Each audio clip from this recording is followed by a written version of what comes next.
I found myself overseas at the age of 22, teaching English as a foreign language, and slowly started working in the cultural sector, and then started writing proposals for the European Union, and then managing projects in the field of media, culture and education. From there, that opened doors. I then got a job with the UN to do with cultural and sustainable tourism. And from there, my career really progressed, and I can't really think of anything else I'd rather be doing. So I first became interested in international development whilst I was at university, when I joined a charitable organisation. And so when I moved to London a couple of years ago, I got my first role with a charity, which was a brilliant experience because it exposed me to the aid sector in the UK and the key actors and stakeholders. And how the development sector works. And then finally I applied for the Jersey Overseas Aid internship in the hope of gaining some overseas experience and also some more direct experience with project management and implementation and developing my knowledge and skills in those areas.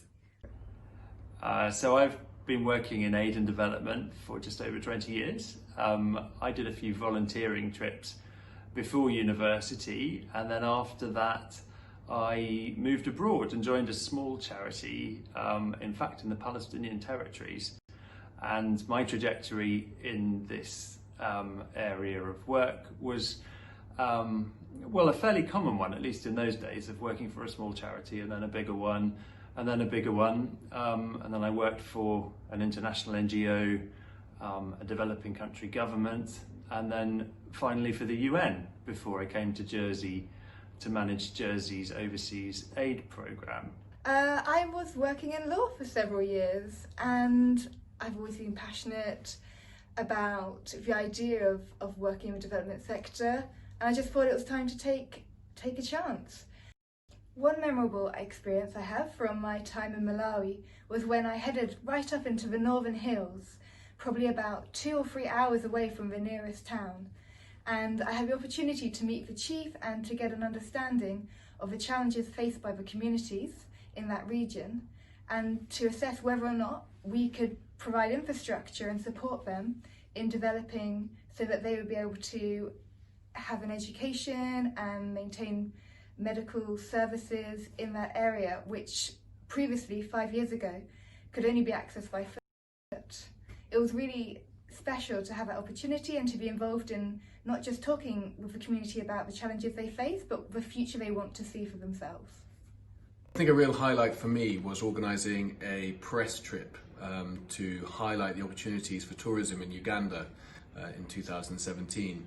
This involved inviting journalists from around the world to come and see what Uganda had to offer, and that enabled me to travel to some remote regions in the country, see some extraordinary wildlife, including mountain gorillas, and see the benefits of their work and inviting more people to spend more money in impoverished areas and communities. I've worked in lots of different countries, which has been one of the real highlights of the job, in the Middle East and South Asia, Southeast Asia and Africa. I loved working in the Gaza Strip and responding to the challenges of working in an active war zone. So it's a hugely rewarding career, aid and development, and lots of different angles that you can explore, lots of different roles within it. And I really encourage you, well, to read about it and contact us if you want some advice or help.